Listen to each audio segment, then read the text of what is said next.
आज की कहानी में हम देखेंगे कि कैसे एक बिल्कुल साधारण सा दिखने वाला सुबह का नाश्ता एक पूरे परिवार में बड़े ड्रामे की वजह बन गया। ये कहानी शुरू तो एक बहुत ही मामूली सी बात से होती है, एक खाने की प्लेट से। लेकिन जैसे जैसे ये आगे बढ़ती है, ये परिवार के अंदर की गहरी उम्मीदों, रिश्तों और सबसे बढ़कर आत्मसम्मान के मतलब को सामने लाती है। तो कहानी की शुरुआत होती है एक ऐसे घर से जहां रोज सुबह का नाश्ता शांति से नहीं बल्कि तनाव के साथ परोसा जाता है। सोची, ये कोई एक दिन की बात नहीं थी। ये तो घर की बड़ी बहू प्रीति को अपनी सास गायत्री जी से रोज सुनने को मिलता था, और यहीं से घर में टकराव की नींव पड़ रही थी।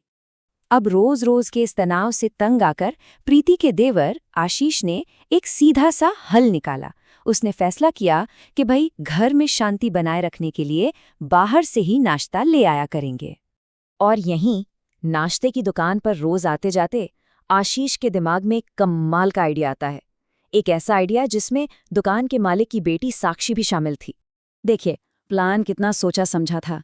एक तरफ तो घर में नाश्ते को लेकर जो रोज की किचकिच थी उसे खत्म करना, और दूसरी तरफ इसी मौके का फायदा उठाकर अपनी लव लाइफ को भी आगे बढ़ाना।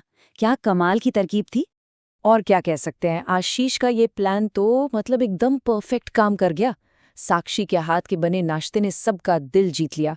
इतनी तारीफ हुई कि जल्द ही दोनों की धूमधाम से शादी भी हो गई।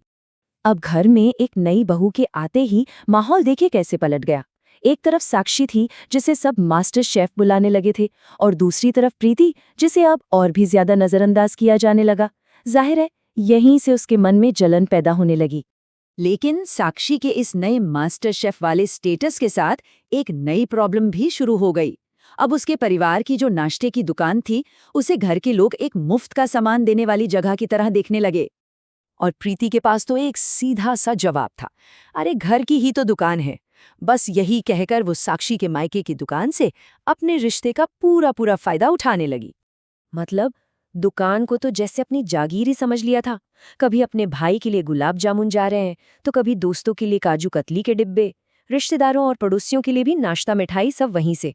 और मजे की बात ये कि पैसे कोई नहीं दे रहा था।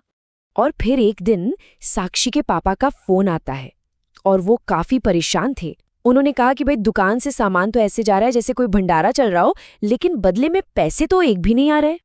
अब साक्षी को समझ आ गया था कि बात हाथ से निकल रही है और इसे ऐसे नहीं छोड़ा जा सकता।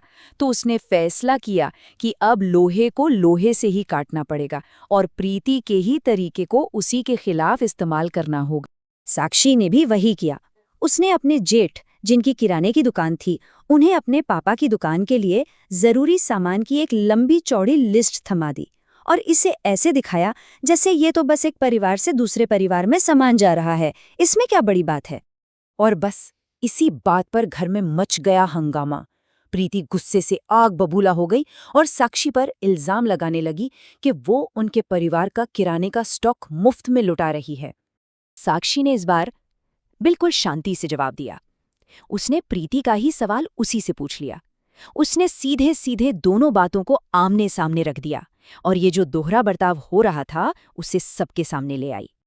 और फिर साक्षी ने जो कहा उसने पूरी बाजी पलट दी।